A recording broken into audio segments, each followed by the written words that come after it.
So I am pleased to kick us off this morning and introduce our second faculty panel of the conference, which is entitled The Spiritual Status of Hypothetical, in parentheses, AIs. And our two speakers will be Brian Cutter and David Zvi Kalman. Professor Cutter is associate professor, did I get that right? At philosophy at Notre Dame and specializes in philosophy of mind and metaphysics and in philosophy of religion. He was also part of the Catholic research group that produced the volume a year or two ago, Encountering Artificial Intelligence, which is a fantastic volume. Some of the other collaborators, I believe, or at least one of them is here. I love this quote from his bio. His work aims to make progress on perennial metaphysical questions about the mind and the place of human persons in the cosmic scheme. And one of the reasons I was eager to invite him here is because I think his work does make very interesting progress on those questions. David Zvi Kalman is research fellow at the Shalom Hartman Institute of North America and senior advisor for Sinai and Synapses, and does work research and writing at the area of religion and especially Jewish thought and technology. He has a very interesting piece that came out recently in the Cambridge Companion to Religion and Artificial Intelligence, is that right? On Jewish thought and artificial intelligence. I commend that piece to you. I look forward to hearing what he has to say to us today. So Brian will go first. We have handouts that we need to distribute. If there's a couple Yale people who want to help distribute those, I can give those to you.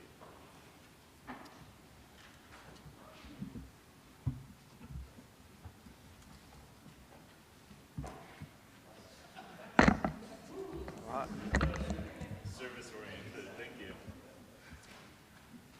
All right, thank you, John. Oh, and I should say, please join me in welcoming Brian Cutter and David Zvi Kalman.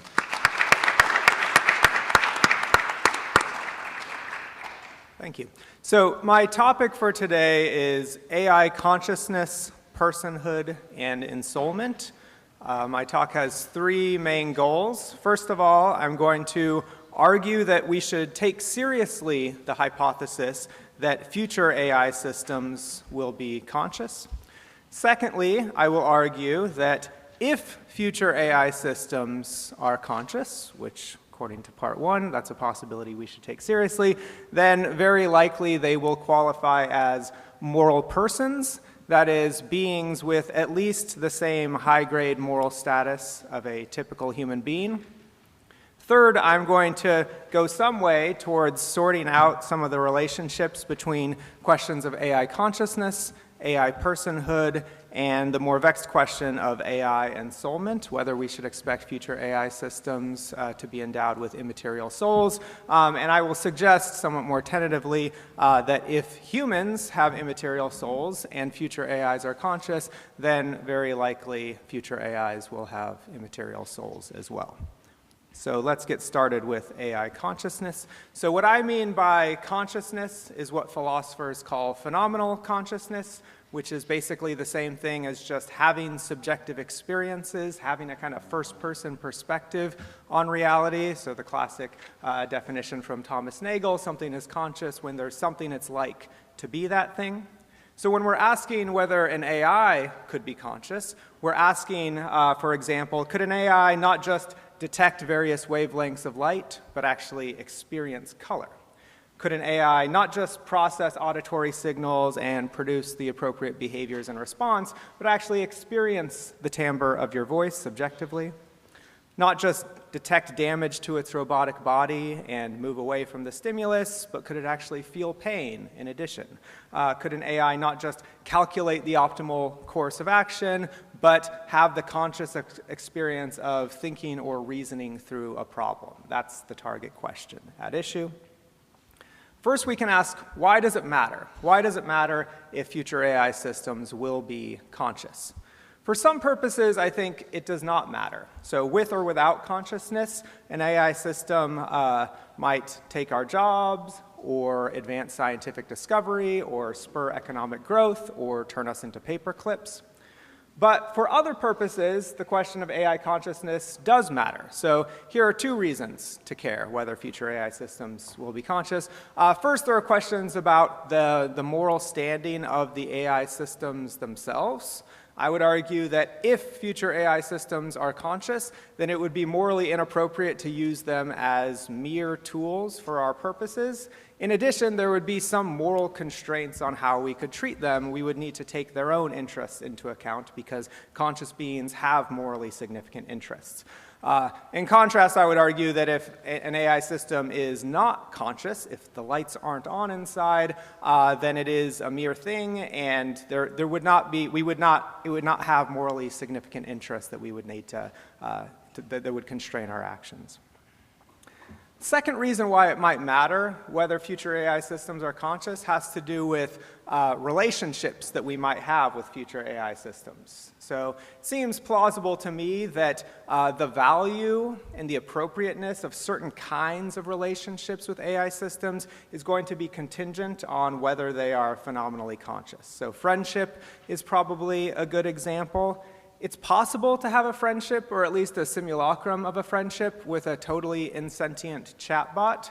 But it seems to me that that kind of friendship or pseudo-friendship is less valuable, less significant than a friendship with a real conscious being. After all, with friendships, you don't just want the other party to say the right things and behave in the right ways. You want them to consciously care about you. You want them to experientially share in your joys and sufferings, and that requires consciousness. Okay. So I want to try to argue that we should not be dismissive of the hypothesis that future AI systems will be conscious. We should take that hypothesis seriously. I don't know for sure that it's true, but I think it's a serious epistemic possibility. And I would say a serious epistemic possibility within my lifetime, within the next few decades. I've found that Christian thinkers, Christian intellectuals are often very dismissive of the hypothesis that an AI could be conscious.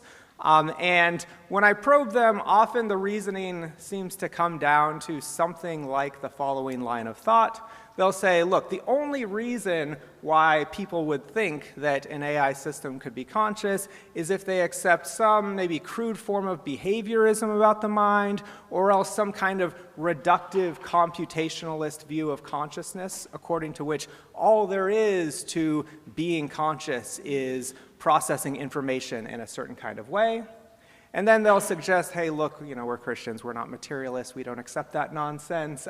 We reject the relevant reductive views of consciousness, so there's no reason to expect that an AI system could be conscious, even if it could be programmed in ways such that it can perfectly simulate the outward behavior of an intelligent human being. We should not take seriously the idea that it would be conscious. So, of course, the second step of this argument is going to be controversial, especially among secular thinkers. I will grant it. I accept it. I think it's true. I think consciousness is not reducible to outward behavior. Consciousness is not reducible to any pattern of physical processing or information processing in your brain. Consciousness, let's just assume from here on out, is a fundamental, irreducible property of you, sort of an irreducible aspect of reality. Okay, still I think the first assumption here is incorrect. So clearly there is, even if consciousness is a fundamental irreducible aspect of reality, clearly there's some kind of interesting connection between your consciousness and physical processes going on in your brain. If that relationship is not identity or reduction, then at least it's going to be some kind of robust law-like relationship. So using philosophical jargon, philosophers would say that there are psychophysical laws. There are, in other words, laws of nature that link physical states of matter to states of consciousness. So the psychophysical laws are going to specify, first of all, which kinds of physical systems get to be associated with consciousness at all. Secondly, the psychophysical laws will specify which specific physical processes are associated with which specific kinds of conscious experiences. So like an experience of red versus an experience of middle C versus a cinnamon smell experience, and so forth. Now, when we're thinking about the possibility of AI consciousness, we need to ask, what are the psychophysical laws like? Do they say that only biological systems or only carbon-based systems get to be associated with consciousness? If so, then we would not expect AI systems to be conscious, at least anytime soon. Alternatively, maybe the laws are more liberal about what kinds of physical systems can be associated with consciousness. So in philosophical jargon, the key question here is whether the laws are substrate independent. So to say that the laws are substrate independent is to say that the psychophysical laws are insensitive to mere differences in material realization. That is to say, the laws associate consciousness with physical systems on the basis of their causal and functional organization, independently of whether that causal functional organization is implemented in a biological substrate or a silicon computer or some other kind of material substrate. So if the laws are substrate independent, then any two systems that are alike with respect to their internal causal functional organization are also going to be alike with respect to consciousness, regardless of whether their causal organization is implemented in different kinds of material substrates.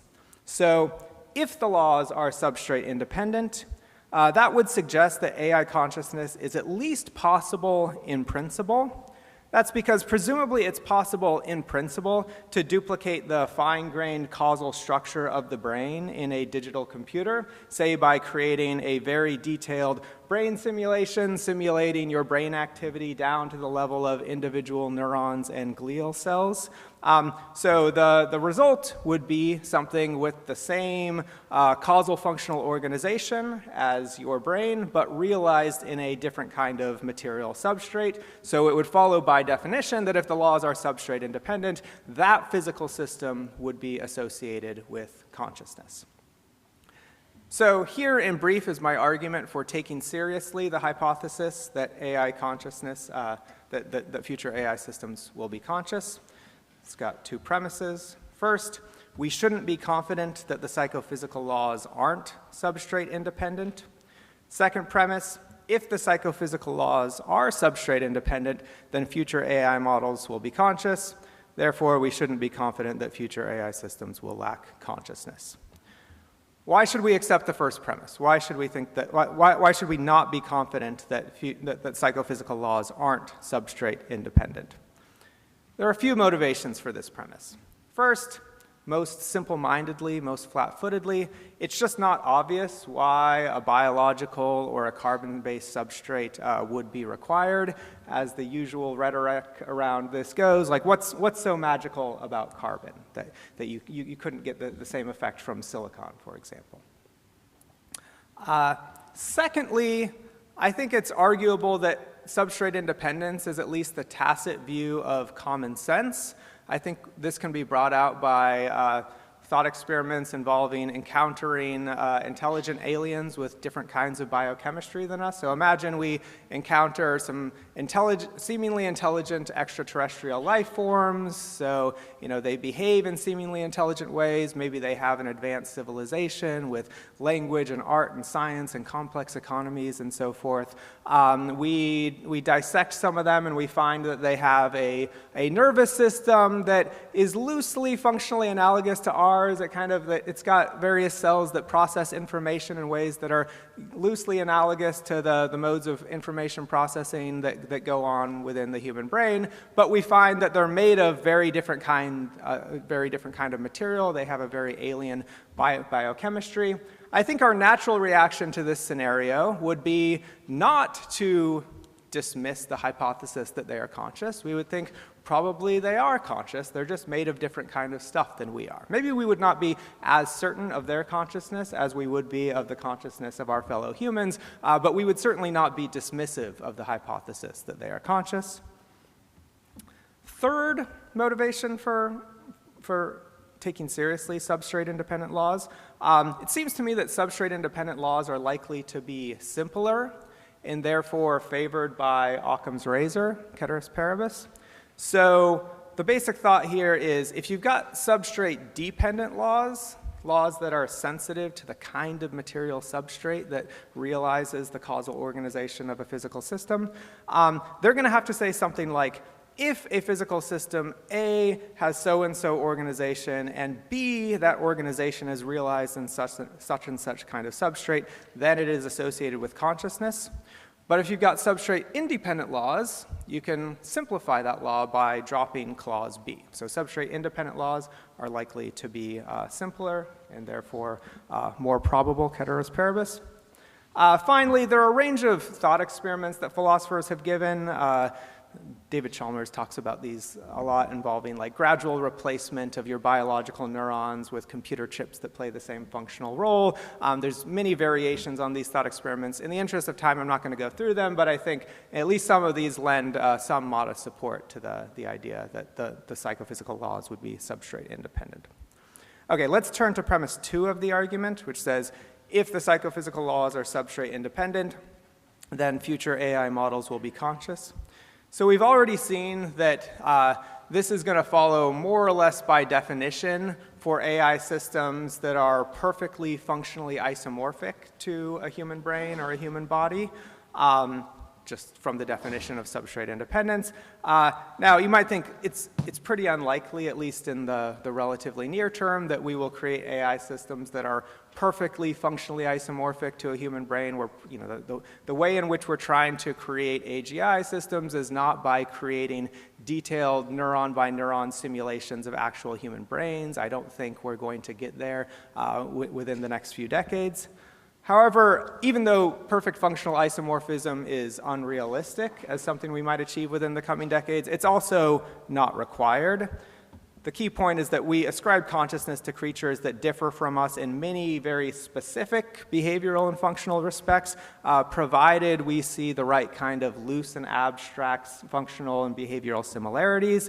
So things like flexible goal-directed behavior, world modeling, self-modeling, multimodal sensory integration, unified agency over time, and so forth. And I think it's just very likely, given the current trajectory of AI technology, that within the coming decades we will create AI models that exhibit the relevant functional behavioral similarities to us. Let's turn to questions of AI personhood. So this is a theology conference. I guess personhood has a certain resonance in theology that it maybe doesn't have all the time in philosophy. I'm a philosopher. I'm using the term person in the way that it's often used in ethics. So as I will understand the term person, we'll say that something is a person or a moral person, just in case it is a being with at least the high-grade moral status possessed by a typical human. So this would be a being that deserves the same degree or kind of moral consideration as a typical human being.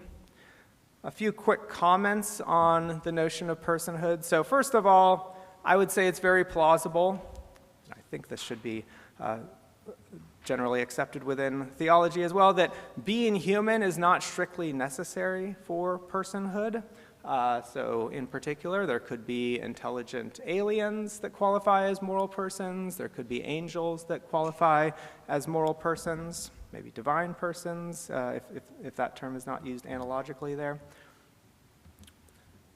Second, it's very plausible that consciousness, mere phenomenal consciousness, is not sufficient for personhood.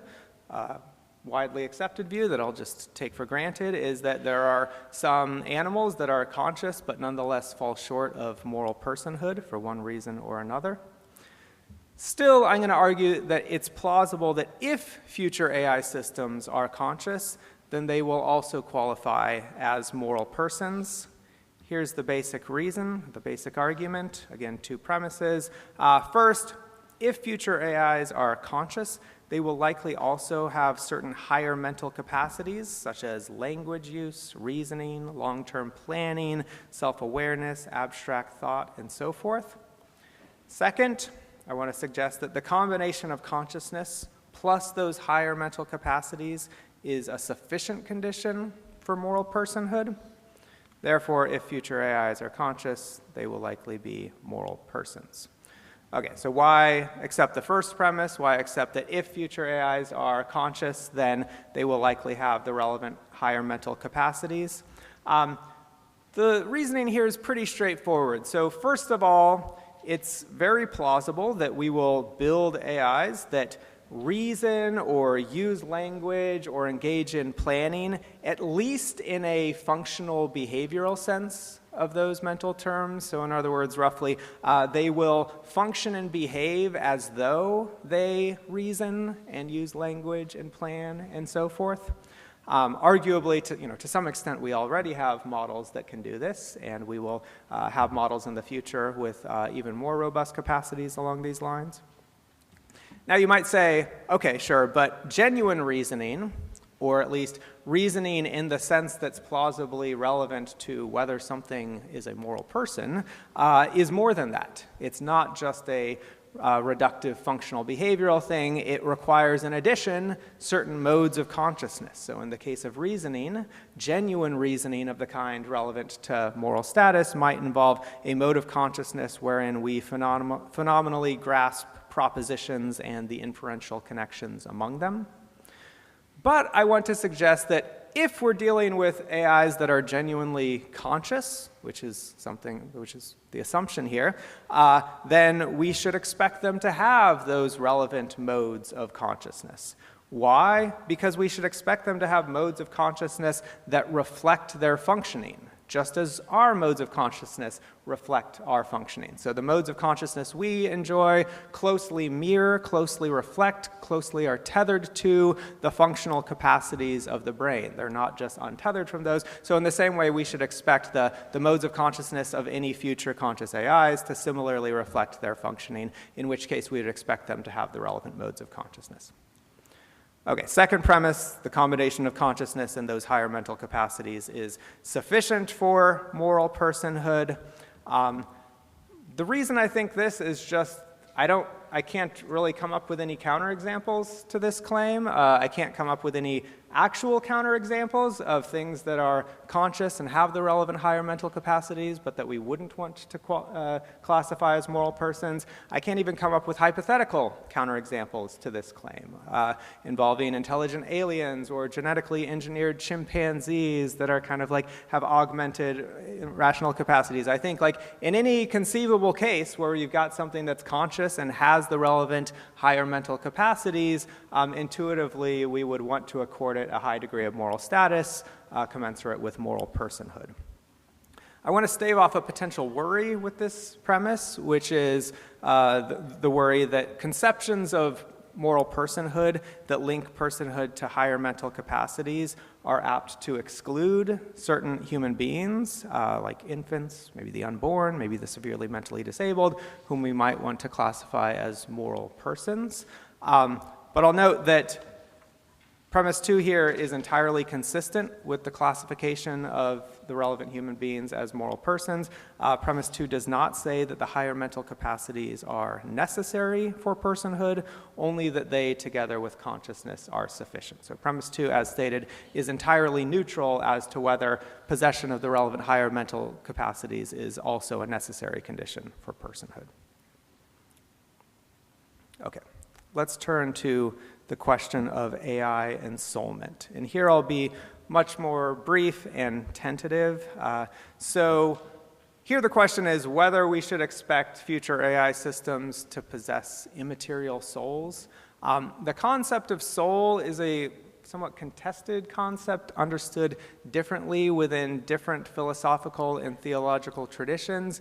I am not going to do any kind of deep dive into the different traditions and different ways of understanding the concept of soul. I'm going to streamline things just by kind of stipulating what I mean for the purposes of our discussion when I ask whether an AI would have a soul. So in my sense, to say that one has an immaterial soul is just to say that one has a non-physical part, that is a part that isn't made of physical stuff, that is somehow the basis or the fundamental bearer of one's mental properties.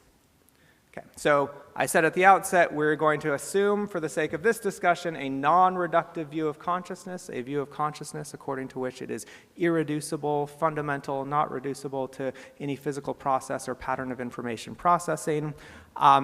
It's worth noting, first of all, that that view does not entail, does not require the existence of immaterial souls. One can say, and many philosophers do say, that consciousness is a fundamental, irreducible, non-physical property, but nonetheless, there are no non-physical things understood as the bearers or basis of our conscious properties. Still, even though our non-reductive assumptions about consciousness don't require the existence of souls, in my view, Christians should believe in immaterial souls. Here I'm a little bit out of my depth as a non-theologian, but I'll quickly state my reasons for thinking this. First of all, for whatever this is worth, it's clearly the historical consensus among Christian thinkers. Secondly, it seems to me that Scripture and tradition support the existence of an intermediate state of consciousness between bodily death and the general resurrection. And it's just very hard to see how there could be an intermediate state of consciousness between bodily death and your bodily resurrection if there's no immaterial part of you that survives past your bodily death. Third, there are arguments to do with personal identity. What could make you the same person as some person in the general resurrection? So if there's no enduring immaterial soul that connects your body in this life with a body in the general resurrection, it's just hard to see what could make that post-resurrection person you. And since we look forward to our own individual afterlife, alongside others, if there's not personal identity, if I myself am not identical to any person who will exist after the resurrection, then there's nothing for me to look forward to. So it looks to me that to ground personal identity with some being in the afterlife, there's got to be some kind of immaterial soul. There's a lot to say here, but one thought here is being made of the same atoms is not going to be enough to ground personal identity between you as you are now and some post-resurrection person, because there could be two human beings composed of exactly the same atoms at the moment of their death, and so they can't both be identical to the same post-resurrection person. That's the basic line of thought here. Okay, so this just raises the question, okay, we've talked about AI consciousness, we've conjectured about AI personhood. How do those notions relate to questions of AI ensoulment? I'm going to be much more tentative here and just kind of sketch out what strike me as some natural conjectures here that can guide our thinking on this question without too much argument. So here are two conjectures about the relationship between consciousness and immaterial souls.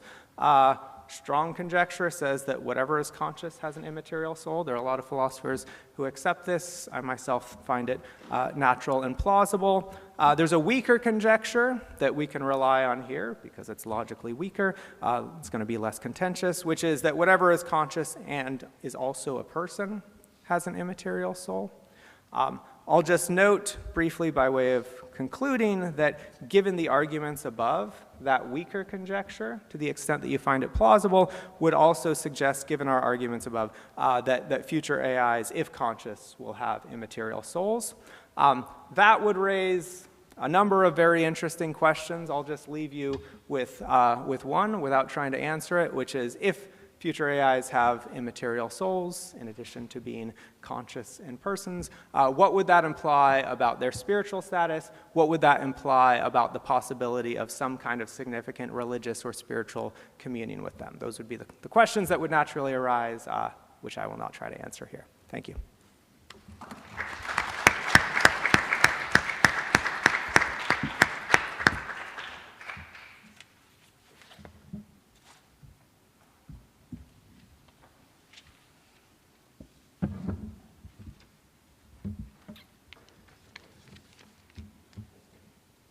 Good morning. To what degree should AI be given some sort of moral status? This question is currently being debated, but the debate is a strange one, because the answer depends not just on who you ask, but on the sorts of people you think are supposed to supply the answer. Not only is the question open for debate, but the people debating seem to be operating on entirely different wavelengths from one another. In this paper, I wish to survey the state of the contemporary discussion and argue that it is missing two key components: religion and history. The addition of these components does one unhelpful thing and one helpful thing. The unhelpful thing is that it dramatically raises the stakes of the question.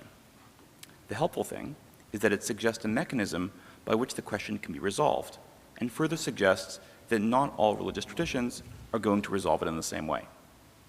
And just as a terminological note, I think also getting to the notion of personhood, because discussions of the topic are fragmentary, there are many terms we can use to talk about the idea that we have a moral duty to AI. Legal contexts prefer to talk about AI personhood, but because this discussion is not purely legal, I'm going to talk about AI patienthood, or simply AI's moral significance. First, let us consider computer scientists and researchers actively involved in AI development. To the extent that this group engages with AI's moral status, it is through the question of whether AI resembles human beings. This group has been debating the moral status of artificial intelligence since before the advent of the modern computer. And during that time, it has largely considered the key question to be whether AI's internal processing abilities resemble human thought processes. Though this question has never been the sole driver of discussion, notably the mathematician and computer scientist Alan Turing suggested that external displays of intelligence should be a key metric, the internalist approach has understandably been a major driver. On the question of AI consciousness, attitudes among developers are mixed. The computer scientist Jaron Lanier has recently suggested that engagement with AI is simply a complicated way of engaging with other human beings. AI's presentation as a separate mind may have utility for humans, but we should not mistake it for a separate entity. Many others, however, are at least open to the possibility of consciousness.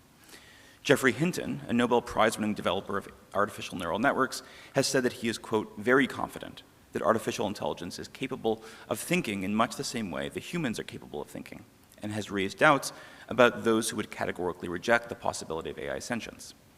Ilya Sutskever, who co-founded OpenAI, said in 2022 that neural networks may be, quote, slightly conscious. Eliezer Yudkowsky, an AI researcher who has prominently spoken about AI's danger to humanity, has said that current advanced models are inscrutable and that it is hard to distinguish mimicry of a self from a genuine self. Quote, I hope there's nobody inside there, because, you know, it'd suck to be stuck down there. While few AI researchers are entirely close to the possibility of AI sentience, this prospect does not seem to have had any significant impact on the trajectory of AI development itself. Instead, researchers are much more likely to be concerned with the problem of AI alignment. Alignment concerns itself with the likelihood that AI may wish to pursue goals or employ methods out of step with human desires and ethics, but it does not necessarily have any bearing on moral status, since the pursuit of goals does not necessarily imply the AIs themselves are conscious. Of course, there are some researchers who are notably less blasé. Most prominent is Blake Lemoine, the Google engineer who was placed on administrative leave after arguing that his chatbot was sentient and invited a lawyer to represent it. However, positive attitudes towards AI moral value are generally marginal. It's worth noting also that the community which holds this skeptical attitude is also the community that is most likely to believe that AI will soon become superintelligent, and the same community that is most concerned about AI doomsday scenarios. How these beliefs all sit together is beyond the scope of this paper. While AI developers vary in their approach to this issue, it is perhaps to be expected that their positions have been shaped by the experience of delving deep into the innards of the machines that they are creating. By contrast, the depictions of AI's moral value in popular culture are marked by a disinterest in these inner workings and deference to human-like behaviors. Despite theoretical concerns that affording AI moral status might impact human rights, decades of media have remained unremittingly sympathetic to the proposition that an AI which behaves like a human ought to be treated like a human. From the novels of Isaac Asimov and Mary Shelley's Frankenstein to TV shows like Star Trek and Westworld to movies like Blade Runner and Her and The Iron Giant, popular media has over and again suggested that we judge an AI's moral status on the basis of humanoid behavior and human relationships. Intriguingly, many of these stories focus on the very dissonance between supposedly objective or correct views of AI value and the subjective views of the people who interact with them. Humans who adopt the objective view and fail to recognize AI's humanity are typically seen as close-minded or even cruel, and concerns that assigning an AI moral status will negatively impact human beings rarely come up. While there are certainly plenty of stories which have explicitly evil AIs, like Skynet, as Catherine described yesterday, the concern in these stories is typically about relinquishing power to misaligned machines rather than treating them with deference. For all the positivity towards humanoid AIs in fiction, then, it is striking that we view similar real-world relationships with quite a bit of suspicion. Today, a growing number of individuals are forming deep personal connections with generative AI. These connections can be therapeutic, romantic, or even spiritual, but all require the human user to invest at least some emotional energy in machine-generated conversations. While it is probably true that many users engage in these relationships even as they maintain that they are not really speaking with a sentient being, others, most notably children, who are more likely to feel comfortable with these new tools and perhaps less likely to understand the technology with which they are speaking, may view their AI partners as something akin to a human companion. These connections are likely to grow as AI's voice and video abilities become more sophisticated, allowing both AIs and humans more sensory pathways with which to engage with one another. In the short term, public opinion about these chatbots is likely to remain ambivalent at best. Sitting somewhere between the AI developers and the general public are philosophers and other theoreticians who have expressed a range of views on this subject that is far too wide to summarize here.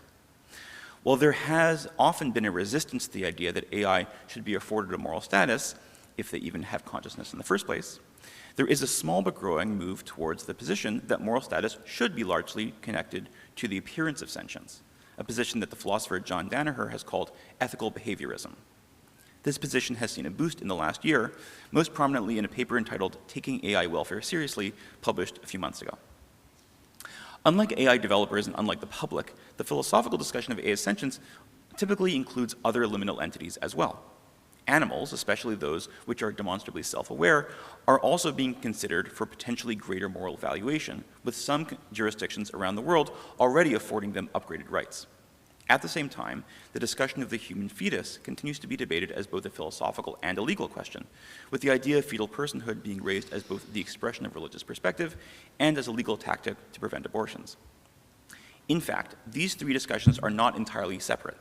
For example, Jonathan Birch's book, The Edge of Sentience, published last year, is an explicit attempt to draw AI and animals into a single flexible framework for evaluating the moral status of all sorts of beings. These broad approaches will also frequently include certain humans, like embryos and comatose individuals, whose moral status is potentially different from the rest of the species. In these analyses, AI's resemblance to humanity continues to be salient, but that resemblance is placed in the context of other sorts of resemblance. And so here is where things currently sit. A community of AI developers open to the possibility of AI's moral status without being particularly interested in the implications of this finding, a public that is drawn to the idea of fictional AIs having moral status, but not their real-world equivalents, and a community of theorists attempting to puzzle out where AI fits into the larger problem of assigning moral status to liminal entities. It's not my intention in this paper to interrupt any of these discussions, or I don't know, maybe it is, but I want to claim that they all suffer from a deficiency, namely, none deeply engages with history, even as they frequently acknowledge that deciding AI's moral status is a historical turning point. This lack of deference to history may seem like a minor flaw, but I wish to claim that it makes it much more difficult for any of these discussions to reach a definitive conclusion, and it additionally makes the stakes of the question seem much smaller than they actually are. Viewing AI's moral status through the lens of humanity's own evolving moral status suggests that if we address the issues in the wrong way, that might lead to a loss of moral status for human beings. It also, crucially, helps us understand how we arrived at the understanding of human moral value, which serves as the baseline for the AI conversation. To appreciate the importance of a historical perspective, I want to consider a discussion of AI patienthood that's raised in The Moral Circle, a recent book by the philosopher Jeff Sebo. As a framing device for the book, Sebo presents a hypothetical. What would it mean if you woke up one morning to discover that one of your longtime roommates was in fact a Neanderthal, and another was in fact a silicon-based life form, both externally indistinguishable from Homo sapiens without actually being a member of the species? What effect would this knowledge have on your interactions with them? And specifically, what would it mean for your moral duty towards them? Within the context of moral philosophy, this framing is perfectly reasonable, and perhaps we really do not need any additional information to consider the case of the Neanderthal, to which humans have no living relationship, and which exists only as an object of archaeological investigation. Being an android, on the other hand, is not the sort of property that can simply be decontextualized from history and human society. Instead, the moral significance of androids and other forms of artificial intelligence will inevitably be shaped by the moment in human civilization in which they emerge, the ways that human beings value each other at that time and in those cultures, the economic, political, and cultural circumstances that shape AI's emergence, and, most importantly, the perceived stakes of AI welfare set against the backdrop of human beings who often struggle to act on the high moral esteem in which they supposedly hold one another. Perhaps we will someday come to a place where being an android is a mere fact in the way that having brown hair is a mere fact. But getting to that place will itself be the result of a long cultural process that is by no means inevitable. The framing is also incomplete because it is based on an understanding of a circle of care that basically always expands and rarely contracts, a moral arc that bends towards justice. The title of Sibo's book recalls Peter Singer's 1981 book, The Expanding Circle, which argues that human beings initially only assigned value to those most similar to themselves, but that these moral circles have steadily grown to encompass all of humanity and might soon encompass non-human animals as well, a trend that the 19th century historian William Lecky called a, quote, unity of tendency, to expand the circle over time. In this understanding, the value of all human beings is an objective truth that humanity has uncovered through a long and bloody sojourn, through long eras of darkness and unspeakable cruelty. Because the story of the moral circle is driven by a telos, its supporters of AI welfare will often characterize AI's inclusion as nothing more than a further step in a long process through which humanity realized that women, children, and people of all races and abilities were self-evidently valuable. AI welfare, then, is not particularly radical. And in fact, this framing subtly suggests that AI welfare is connected to the advancement of the human species, an idea that rhymes with the notion in vogue among some technologists that AI development is itself an essential part of civilizational advancement. But this is not the situation at all. The circle of moral care is not some timeless universal notion, and the idea that it self-evidently includes all human beings is quite recent. On the contrary, human value is very much in flux, as it has been for thousands of years. Even if one's interpretation of history reveals a slowly expanding moral circle, the story of that expansion is messy and uneven, and investigating it will reveal no powerful dynamo slowly expanding our duty of care. Instead, the expanding circle of care has played out through a series of ideas about the soul, the self, and the relationship between humans and the divine that slowly built into a self-evident principle that we accept today. There was nothing inevitable about the process, and there is no reason to assume that it will continue to expand. In reality, the circle of care can shrink just as easily as it can grow. And to understand what pushes it in one direction or the other, we need to turn to history and to the role of religion in developing our notion of human value. In his most recent book, the Israeli philosopher Tomer Persico argues that the idea of universal human value is strongly linked to the idea that human beings were created in the image of God as developed in both Christian and Jewish thought. This idea did not originate in the Bible, but in other ancient Near Eastern cultures, this status was assigned selectively, often given only to rulers or to specific men. The idea that human beings all share the same fundamental relationship to God is far from universal in antiquity. Many ancient cultures imagined strict and lasting hierarchies between different classes of people, or between genders, based on how exactly they emerged from the divine, which in turn means that some lives are more valuable than others. In Persico's understanding, the Bible innovates on this model by putting every human being in the same basic relationship to God. And because this relationship is universally shared, every human being is worthy of the same moral protections. Importantly, this status also means that individuals cannot be held responsible for the actions of others. For example, you are not allowed to punish a parent for killing their child, or vice versa. Punish a parent by killing their child, or vice versa. As the philosopher Charles Taylor notes, this idea of personal responsibility is also an essential step towards the full notion of the self that develops in the early modern period. While the notion of being created in God's image is extended by the rabbis of late antiquity, it is its development by early Christian sources that most contributes to its continued prominence. For the Bible and in early rabbinic sources, it seems that human beings literally look like God, to the point, according to one rabbinic text, that the angels could not tell them apart, failing a sort of divine Turing test. By contrast, Paul and later Christians understand the image of God to be in a kind of internal characteristic of each person that can be redeemed through Christ. This framing creakily opened the door to an individual human rights, including a repudiation of, for example, slavery, that framed slavery as a kind of circumstantial condition rather than an essential characteristic, although obviously this was initially just one interpretation of many. In the medieval period, this internalized idea of God's image is further developed into an understanding of human faculties, and in particular, the ability to reason and to choose freely. These become essential aspects of the human soul as distinct from other sorts of souls, an idea which is developed not just in Christian, but also in Islamic and Jewish sources. The end result, to simplify things, is that there emerges a strong association between unique human abilities, humanity's unique connection to God, and the special value of each and every human being. While the connection to divinity is eventually excised from the secularization of society, the idea that humans have a privileged status as a result of unique characteristics remains. And, in documents from the Declaration of Independence to the UN's Universal Declaration of Human Rights, is formulated as a kind of ground truth for civilization, albeit with heaping amounts of hypocrisy mixed in practice for good measure. This long story is important because it clarifies that the notion of human value, no matter how much it is called self-evident, is still ultimately a path-dependent form of belief, one that is reinforced by the observation that human beings have many abilities entirely beyond any other animal. This belief can be treated as axiomatic for the purpose of ethical discussions, but it is still ultimately just a belief. And if the foundations of that belief are threatened, it could in fact collapse. Artificial intelligence, I would argue, has the potential to bring about precisely such a collapse. This is because of a moral dilemma that is not shared by any other powerful technology. Many of the moral problems that emerge from artificial intelligence are not unique to it. AI can be used as a tool for dominance by autocratic regimes, but so can security cameras. AI can give individual bad actors the ability to cause great harm, but so can firearms. AI could be an existential risk to humanity, but nuclear weapons can do that too. But AI has a different problem. It resembles us.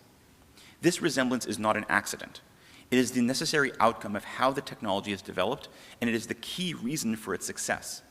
AI is trained on human data, and it is designed to accomplish human tasks. When we judge its abilities, we use human abilities as our metric.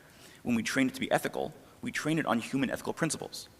Users value it because it can do what humans do, and because they can talk to it as though they were talking to a person. Even if AIs far exceed human capabilities one day, we will continue to value and fear them because of how their abilities to overlap with our own. AI's entire utility rests on its resemblance to us and our awareness of that resemblance. AI, of course, is not us, and this too is essential to the technology's development and utility. We like that AI processes information faster than us, and that it can remember more than us, and that it does not have the same material needs as us. If not for these differences, AI would not have been worth creating. That AI's resemblance and alienness are essential characteristics is terribly annoying, but its resemblance is particularly inconvenient. Deciding AI's moral status would be much simpler if we could say that AI is essentially alien and that its humanity can safely be ignored as a kind of byproduct of its creation. But this is historically inaccurate. Whether it is because of its development or the user experience, we cannot help but see humanity in AI. And because we cannot help ourselves, we need to decide what the significance of that perception ought to be. I call this the problem of resemblance. From a religious and historical perspective, resemblance is a problem because many people still identify human uniqueness as the ultimate source of human worth, even if they no longer connect that understanding to the image of God. This is now a precarious situation since the realm of uniquely human abilities is rapidly shrinking as AIs demonstrate their abilities in ever more domains that were formerly exclusive to humans. One can certainly respond to this dilemma by redefining human uniqueness in ever more esoteric ways, but I fear that this will simply lead to a kind of humans of the gaps situation, where people are arbitrarily defined in terms of what AI cannot yet do. This concern sounds abstract, but it affects our day-to-day life. Consider that the perception of humanity carries with it a whole set of emotional responses and potential obligations. This is most clearly articulated by the Jewish philosopher Emmanuel Levinas, who in the wake of the Holocaust removed God as the source of ethics and placed it in other human beings instead. For Levinas, the encounter with other human beings is the starting point for ethics. Levinas symbolically describes this as the encounter with the face of the other. He writes, "The first word of the face is, 'Thou shalt not kill.' It is an order. There is a commandment in the appearance of the face, as if a master spoke to me. However, at the same time, the face of the other is destitute. It is the poor for whom I can do all and to whom I owe all." Now let's consider, what does Levinas's encounter with the face look like in a world where such encounters no longer necessarily correspond to physical human beings? One response is that we must simply be more discerning. A world filled with AI requires that I suppress my natural instincts, only bestowing human value and dignity when the output corresponds to an actual human being. If the face for Levinas is the password that unlocks ethical responsibility, I now need to enable two-factor authentication, and as time goes by, maybe three-factor. There are a few problems with this approach. First, I may not actually be able to control my responses. Levinas understands the ethical response to be visceral and automatic. Even if I do manage to suppress my ethical responses, I may end up harming human beings accidentally because they did not supply me with enough proof of their humanity. The largest problem, however, is the approach effectively redefines human beings in terms of what they can do instead of simply who they are, requiring people to demonstrate their humanity rather than simply possessing it. I think, therefore, that the correct answer is that Levinas's dictum still holds. In fact, Levinas would tell you that it cannot be otherwise, since he understood the ethical response to be automatic. The perception of humanity should be morally significant. In maintaining this stance, I want to note that it represents a site of potential divergence between religious communities.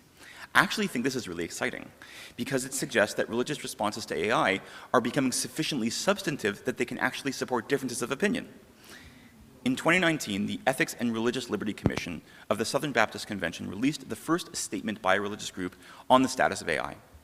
Contained within it was the following declaration: "We deny that any part of creation, including any form of technology, should ever be used to usurp or subvert the dominion and stewardship which has been entrusted solely to humanity by God. Nor should technology be assigned a level of human identity, worth, dignity, or moral agency." AI's moral value, the ERLC claimed, is essentially disconnected from its ability. Regardless of how human it appears to be, no AI will ever be worth as much as a human life. This, as I understand it, is another way of resolving the problem of resemblance. In practice, of course, it is not so easy to distinguish biological humans from AIs on the internet, but perhaps the moral consequence of this position is that people need to go outside more or spend more time cultivating community. In my understanding, Jewish sources lead in a somewhat different direction. While the Bible and rabbinic literature do emphasize humanity's unique role, the uniqueness of that role is not required for human beings to have a special value. The Talmud, for example, does not seem to be bothered by the presence of demons, which in rabbinic literature sometimes have free will and are answerable to God and share characteristics of both humans and angels. There is also little concern about the creation of a golem, which first emerges in medieval Germany as an expression of the magnitude of human creative power. As originally conceived, the golem is a full, authentic human being, and yet there is no concern that its existence harms human value. In fact, the very word golem is first used in the Talmud to describe the inanimate body of Adam, right before God breathes life into him. One medieval Hebrew poet, Yedayahu ben Avram Bedersi, described the absurdity of humanity's centrality like this: "For who will imagine that a wise manufacturer would prepare tools worth 10,000 talents to form an iron needle?" Furthermore, there is evidence that legal status is sometimes determined by how much an entity resembles human. Under this approach, the problem of resemblance is resolved by dissolving it. If something resembles a human, it deserves some moral status. And if something is a human, its moral status is automatic. Instead of AI resemblance being a threat to human value, it becomes an emanation of that value. And here I want to suggest that this is a kind of hybrid approach, right? It's an approach which both is interested in the behavior of non-human entities, but also does not succumb to the vulnerability that you would therefore treat some human beings who do not exhibit all the human characteristics that you're looking for as therefore subhuman. So I think there is a kind of important critique from disability here that I think requires addressing. Now, an obvious objection to this approach is that it might dramatically increase my moral burden. If detecting humanity so easily leads to assigning human value, then I could suddenly find myself bombarded with all manner of quasi-humans and possibly manipulated by them. To this I would respond, yes, that's sort of the point. It is a fantasy to imagine that we can somehow maintain a cognitive dissonance about the increasingly humanoid AIs in our lives when the entire value proposition requires us to take their expressions of humanity seriously. Imitating humanity is a profound and perhaps holy act. A religious approach would do well to help stop people undervaluing it. AI should be developed with trepidation, or perhaps not at all. One implication is that we should be far more upset about AIs that are trained on massive troves of human data. If we take seriously that AI has some sort of moral status, then bringing it into existence without the consent of most of its creators should bother us deeply. In fact, I think many of us are bothered, which explains some of our ambivalent feeling towards these products. I know the approach I'm suggesting seems a little bit pointed. I want to end this talk by explaining why I think this mode is needed at the moment. First, I know that any discussion of AI ethics that happens outside of an AI company is at a strong disadvantage when it comes to having a material impact on the trajectory of technology's development. The modern world is in part defined by the pace of technological change, and AI is moving faster than any technology we have ever encountered. To wit, while the telephone took half a century to reach 50% market penetration in the United States, and the smartphone took a decade to reach that same benchmark, ChatGPT reached 100 million users in the space of a month. A few weeks ago, after an enticing update, it gained more than 1 million users in a single hour. Because it benefits from all of our existing digital infrastructure, new theoretical breakthroughs can make their way to users in a matter of weeks. While you may not agree with the forecast issued last week that we will see superintelligent AI by the end of 2027, which would mean that AI advancement is not just moving quickly, but is about to rapidly accelerate, the current speed of development is fast enough that it is itself a problem for anyone who is not a tech developer who wants to develop a moral framework that hopes to encompass it. At these blistering speeds, many of our systems for regulating or even thinking about AI stop functioning. I have seen over and over again learned attempts to pose brilliant and beautifully formulated questions about AI regulation, despite the fact that these questions have already been de facto answered by some new application that rolled out weeks or months beforehand. AI's speed requires us to adjust our methods. I personally don't want to be in the business of shouting mooted questions into the void. This leads to my last point, which is that all religious denominations, and I really mean all, so if I'm wrong, please correct me, seem to have landed on a basic approach towards AI that is almost guaranteed to make them irrelevant. This approach is founded on the idea that AI must be addressed through nuanced doctrine that correctly identifies both the technology's many advantages and its potential hazards. These doctrines are often well articulated, and they paint compelling pictures of what a healthy relationship to AI might look like, but their normative claims are weak. Their statements about morally unacceptable uses of AI are indistinguishable from the emerging public consensus. To the extent that religious denominations have cultural and/or political capital, they appear unwilling to spend it on shaping the use of AI in society. As best as I can understand it, convergence around this tactic is really an expression of an AI-induced state of cultural shock. Because AI is moving fast and is also constantly in flux, declaring norms of use is a high-risk proposition. Who knows what the economic, social, or even international cost of pulling back on AI use and development is going to be even 5 years in the future? Because of this concern, religious voices have instead focused on vivid descriptions of the fine-tuned final destination, in the hopes that this will serve as a kind of lodestar for a society in turmoil. The actual result of this decision, however, is that the only AI uses that get restricted are the ones that are so obviously problematic, for example, the use of AI to create nude photos of someone without their consent, that the public rejects them out of hand. And even there, AI is only curtailed in the short term. Everything eventually gets through. Religious responses to technology must pull away from the nuanced mindset. They cannot be afraid of friction or preemptively negotiate themselves into weak positions. This is a time for bluntness. Thank you.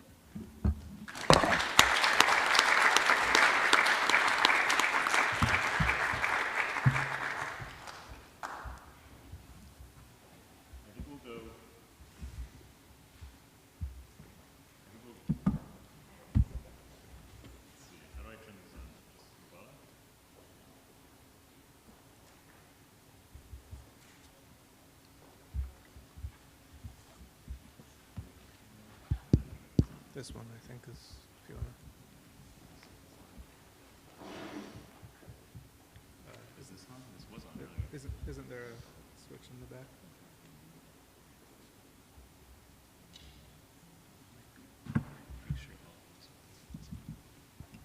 Is that one? Test. This one. We've got one that works. We're good with this one. So we'll pass the mic around. Wait, is this the one that works? We'll pass this around among the speakers here. But questions, raise your hand if you'd like to ask.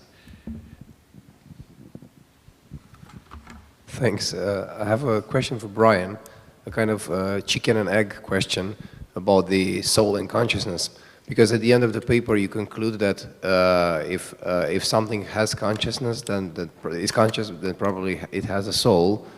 And I'm wondering whether you think one comes from the other, because I get a feeling from the argument that somehow the consciousness breeds the soul in a sense, whereas theologians, I think, might argue that precisely because AI doesn't have a soul, it cannot become conscious in the first place. If the soul is, but that would make soul the organ of consciousness, which I think is not something you say is not the case. So I'm really curious about the relation between these two. Yeah, good. Lots of good questions that I definitely did not try to untangle. I can tell you my own preferred way of thinking about the relationship, which I think is along the lines you suggested, for where the soul is in some sense prior to consciousness. It doesn't arise from consciousness. I would prefer to think of the soul as something like the fundamental bearer of our consciousness. And you know, I'm inclined to accept what I call the weak conjecture, that for anything that's conscious, there is an associated immaterial soul which serves as the fundamental bearer of that consciousness. So yeah, I would think of the soul as somehow like, in some sense, a precondition to consciousness, though my arguments were not assuming that.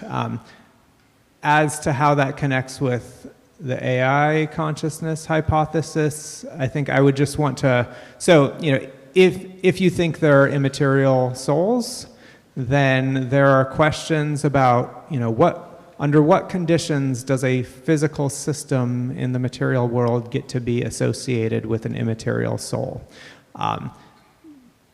You know, maybe souls are directly created and bestowed by God, but he does not create and bestow souls in a totally random, haphazard manner. There are certain kinds of physical systems, like living human bodies, for example, are reliably, systematically associated with immaterial souls.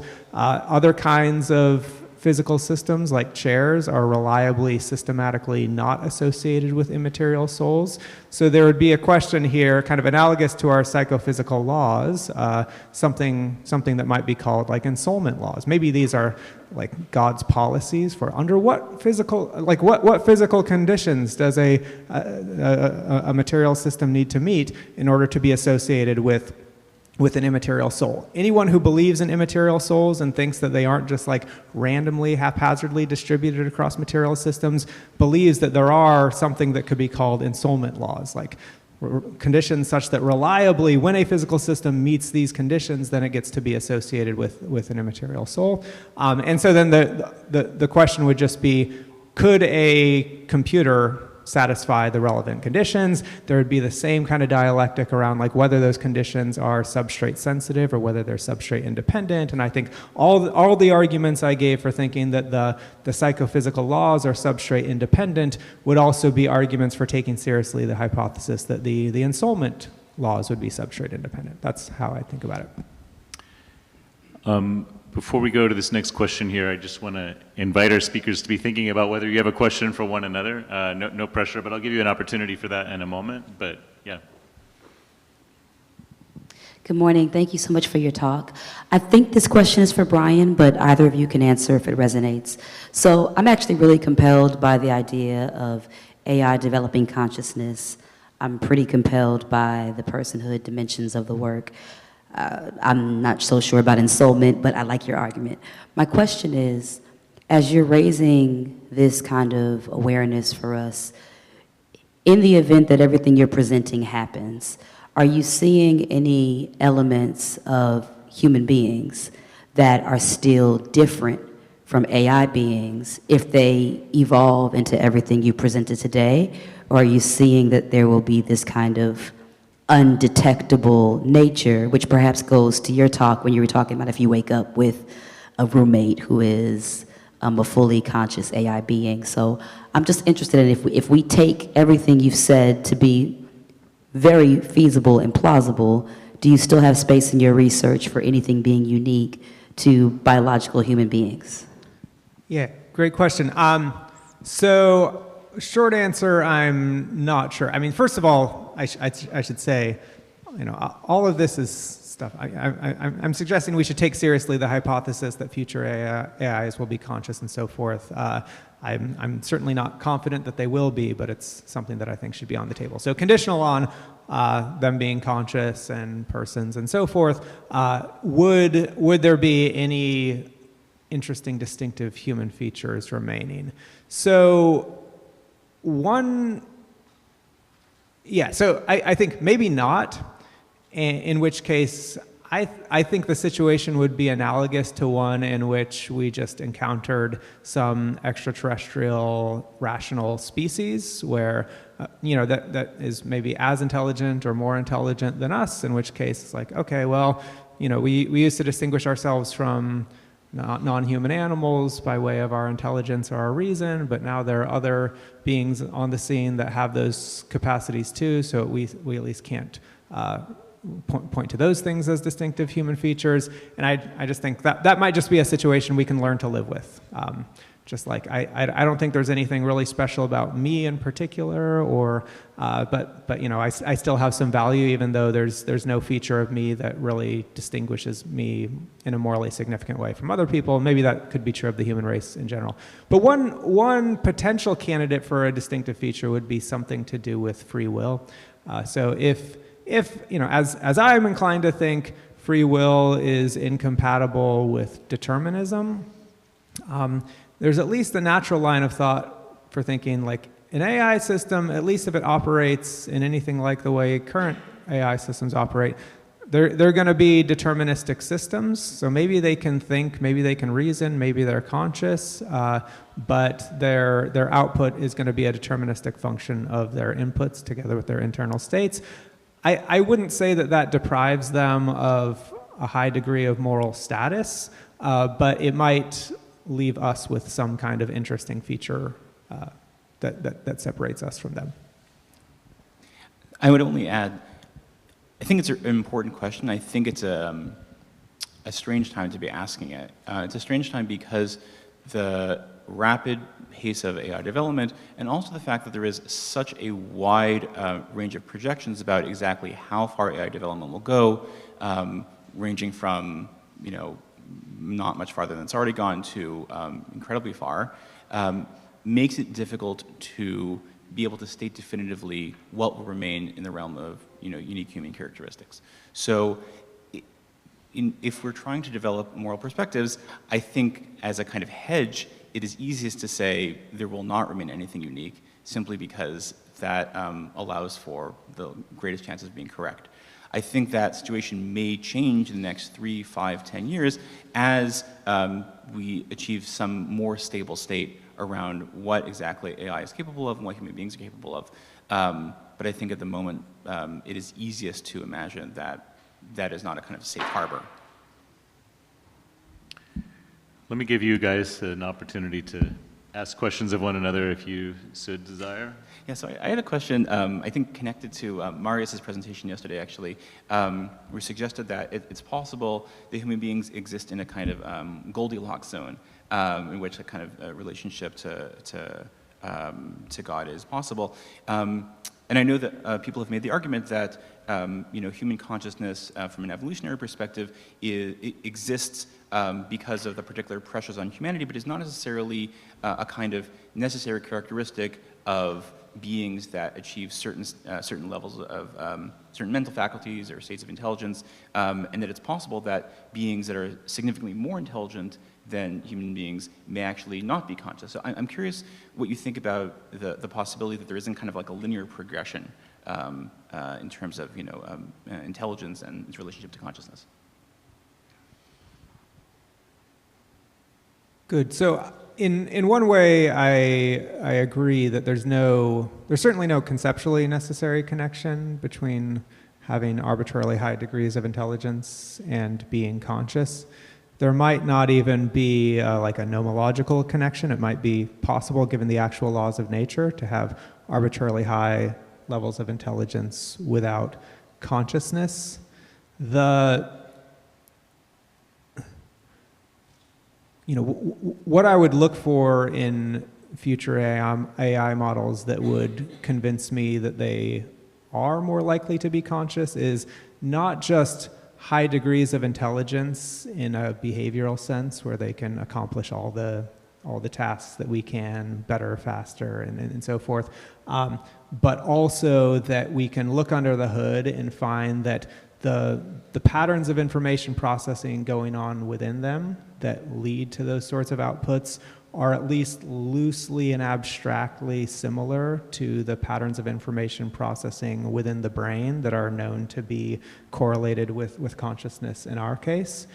If we looked under the hood and we found that there's not even a loose abstract resemblance between the way in which these AI models accomplish the many things that they do and the way in which our brains do, that would make me correspondingly less confident in their consciousness and more open to the hypothesis that like maybe they've stumbled upon a way of achieving really high degrees of behavioral intelligence in a way that just bypasses consciousness altogether. Brian, did you have a question? You don't have to, but... So this is kind of open-ended, but so you encouraged us to look to history and the history of our thinking about moral status, and part of this is linked to the idea of human beings made in the image of God, and this has played a role in according moral status to marginalized groups of human beings. But it seems to me that many of the corporate leaders and the politicians who are going to play the biggest role in deciding, what kind of like legal and moral standing AI should have, they're not going to accept the relevant theological backdrop. And so I just wonder about the reaction where they say, okay, like maybe some of these theological assumptions did play an important historical role in giving us our modern conception of human rights and so forth, and that's very fortunate instrumentally because it got us to a good place with nice like liberal Western values or whatever. But if they don't accept those theological presuppositions, to what extent should they care about the background history there? Yeah, I think this is a really important question, and I think what we're getting to is that the narratives that we tell about AI's development are often narratives where humanity acts in a unified manner. Humanity as a whole is creating artificial intelligence, and you could support that by saying it is trained on to a first approximation like some large portion of human information, to the extent that information on the internet represents humanity. We can debate whether that's actually the case. But it is also because many of the people who develop artificial intelligence choose to speak on behalf of humanity, to say that the project they are engaging with is being done for the sake of humanity, for the sake of some kind of transcendence, whatever that happens to be. I have doubts about whether that is a useful way of speaking, and whether that is actually the case, that the leaders of certain corporations are in fact speaking on behalf of humanity. I think it is possible to imagine this narrative as one that emerges not from the people who are developing AI, but people who are experiencing and using it. I think this is important in part because many of the ways that we think about AI and AI ethics are driven by people who are deeply involved in the development or know kind of the details of the way in which it functions, and are not driven by the average user. Users instead simply take advantage of whatever technology is given to them, try to keep up with the times, but that's about it. So I imagine that this is a narrative that is actually more important for the users as a way to understand for themselves what it means to be in a world in which these AIs are being given to them or being deployed, rather than the narrative that is used by the people who are developing the technologies, who may in fact think about this quite differently and in ways that are actually at cross purposes to this narrative. Jennifer? Thank you. Question for David. There was a step of your argument that I didn't quite track. So you were talking about how in the Jewish tradition, human uniqueness isn't necessary. There are other creatures that have the same value as humans. You talked about demons, you talked about the golem, and then you quickly turn to the notion that we shouldn't be engaged in creating imitations of humanity because they might well have the same moral status as humans. And I just didn't quite see why you were then saying, let's put on the brakes. Well, couldn't you tell the same story and say, so this is a holy and profound act, and we're bringing more value into the world, and this is, at creation, there was this instruction to be fruitful and multiply, and maybe part of that is human creation of artificial intelligence. So yeah, that's the move I didn't quite track. So I guess I should be clear. That is what I'm arguing. I think that is actually the case. I think that the creation of AI is certainly allowable, but I think the way that we think about it must be informed by the resemblance to humanity that is inevitably going to follow. I don't think it's a reason that we should say, don't create AI, but I think that the way in which we understand that moment in human history needs to be taken seriously. It's not just another piece of software, but it has a kind of special status that is not simply useful, as a tool for us, but actually has a kind of inherent value. So I do think that it's certainly permissible, allowable to create AI. I think it's going to happen, but I think there is a kind of reverence that we need to give to that process of creation that is different and perhaps affects the speed at which we develop it, and perhaps the way that we talk about that development. Over here, yeah. Thank you. Thank you for both of your talks. What I appreciate very much that you're putting these things on the table. And so whatever we may think, these are very current discussions, and they are being driven by the technologists. And so the question to you, in that normal people and also arguably religious people and church people in our efforts are taking the wrong approach, or an approach which isn't having the effect that we want it to have, and you're encouraging us to do something different and be blunt. What do you want us to be blunt about? And then to you, I'm still, it's why I brought up the question of consciousness yesterday, because I think I'm dissatisfied with the definition, but I think we need more work on this question of consciousness. But that being said, the question is, this question is also being applied to life extension and the preservation of, the mind for the future, and also with the merging of human and machine. It is being predicted that there is a new being on the way, potentially, augmented humans with AI. Have you thought about this question of consciousness in relationship to either of those? Thank you. Yeah, so I was afraid of that question. I think the obvious move to make, and it's a scary move, which I think is why it hasn't happened, is to suggest that the use of an AI, especially an AI that is trained on huge amounts of pirated data, is problematic and should not be done. That AIs should not be used if they are based on theft. I think that's a hard position to take. I think part of the reason people are scared about adopting that stance is out of a sense that doing so would kind of remove you from the 21st century economy or from the ability to compete in the marketplace or all the rest. At the same time, I don't know if there are kind of smaller measures that would accomplish that same goal. Meaning, if it's theft, it's theft. And I'll say that, I personally am not sure what to think about that. The reason I think it is worth thinking about that move within the religious context is one of the dynamics that shows up constantly around the development of new technology is that, especially with digital technology, it's very easy to scale, and there are few intermediaries between the tech company and individuals in terms of adoption. That also means there's all kinds of network effects that make it difficult to stop using a technology once it's being used. We can look at the history of social media as a kind of example of the way that this is a difficult process.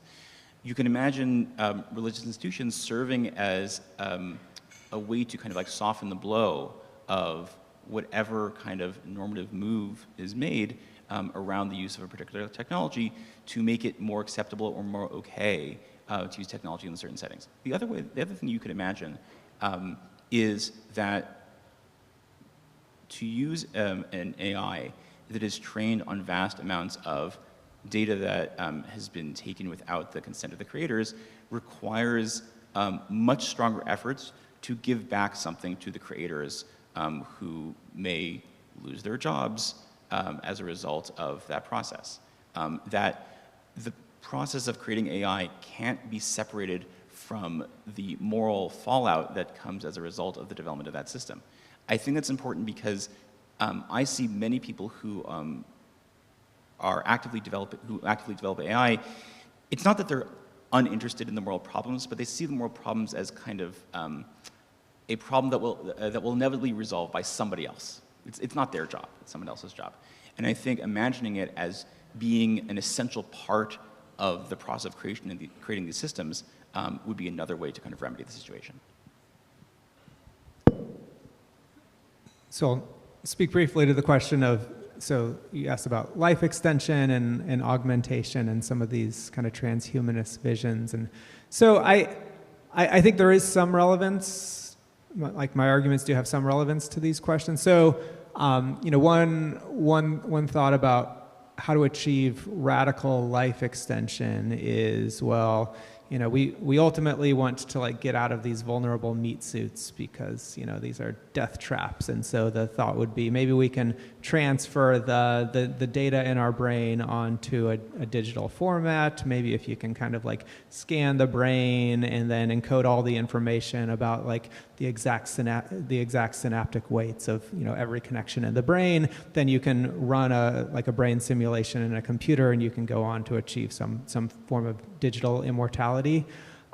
Here I think there's two questions we'd want to think about. One is, if you kind of create a detailed simulation of your brain, would the resulting thing be conscious? And my argument suggests that we should at least take that possibility seriously.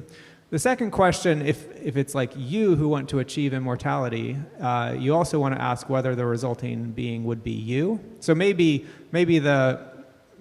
you would have like a genuinely conscious being that's now embodied in a digital format, but it might not be you. It might be a new person that's numerically distinct from you, but with a similar personality and similar memories and so forth. So my view about this question is the digital replica of you might very well be conscious, but it would not be you. The reason it would not be you, this gets into kind of philosophical theories about personal identity, but the theory that gives the most hope for it genuinely being you is what's called the psychological continuity theory within philosophy. The thought being like a later person is numerically identical to an earlier person, just in case there's the right kind of psychological continuity connecting the later person to the earlier person. So maybe like chains of memories and similarity in personality and so forth. I think that the psychological continuity theory is a bad theory of personal identity. It leads to all sorts of absurd results. So I'll leave you with one. Like, imagine you create two digital copies of yourself. Then there would be two later beings who are psychologically continuous with the earlier person. They can't both be the same person as the earlier person because there was just one person originally. So I think the best thing to say here is neither of them are you. And the same is true even if you just create one digital copy. Like, you might create a conscious being with a very similar personality to you, but that's not actually you. So if your hope was that you yourself would go on to live this glorious digital immortality, I think that this is not a way of doing it. This is a way of altruistically giving someone else the chance to live a glorious digital life. Yeah. Any questions from someone who has not yet asked a question at this conference? Over here. So Brian, it seems that your talk kind of implies that AI is already at the point where we need to treat it with some you know, maybe not personhood, but some level of moral value. They've already simulated worm brains. We're about a decade out till an ant brain comes along, and so, you know, if we were to just pull the plug on an AI, that'd be the equivalent of, you know, causing an extinction of a species. And, you know, maybe it is more developed than an ant in other ways. And it seems that maybe we have too much of a binary on consciousness. So, yeah, if it is more of a spectrum, yeah, I mean, should we already be, you know, protesting like, oh, don't pull the plug on AI? Good. So, yeah, I'm pretty strongly inclined to think that current models are not conscious. Well, first of all, I doubt that worms are conscious. So even if we've achieved computer models that are functionally identical to worms, that wouldn't make me think that they're conscious. I mean, for me, you know, we know a lot about how like large language models work. We know a lot about the kind of functional dissimilarities between how language models work and how the brain works. What would make me start to worry that we're stumbling upon something that's a plausible candidate for consciousness is if we start to build AIs where the cognitive architecture is like relevantly similar to the aspects of brain architecture that are associated with consciousness according to respectable scientific theories of consciousness. So there are a number of, I think, promising scientific theories about like what is the cognitive computational neural basis of consciousness. So there's like global workspace theories that say that consciousness is associated with an information processing structure wherein certain contents are globally broadcast to a range of specialized subsystems such that those subsystems can coordinate their activities. There's kind of higher order awareness theories of consciousness where certain kind of like self-scanning mechanisms within the brain are associated with consciousness. There are recurrent network theories. I guess if we start to build AI systems that have the kind of information processing functional parallels associated with scientific theories of human consciousness, those are the sorts of similarities that would give me pause. So not just can it outwardly produce human realistic text, but when we look under the hood, do we find that it has something like a global workspace architecture? Do we find that it has kind of relevant higher order self-scanning mechanisms? Do we find the kinds of recurrent networks that are known to be associated with consciousness in the visual cortex? If we found those sorts of abstract information processing kinds of parallels, those are the kinds of functional similarities that would make me think that we're stumbling on some kind of plausible candidate for consciousness.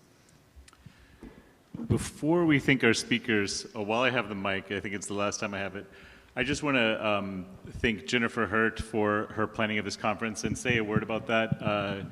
Catherine Tanner and myself and Jennifer are all co-organizers, but Jennifer Hurt's been the organizer-in-chief without any doubt, and has coordinated with so many different people here at YDS and beyond to help make this happen. So two people we'll recognize in a moment, but first, if you would join and thank Jennifer Hurt for putting on this fabulous conference.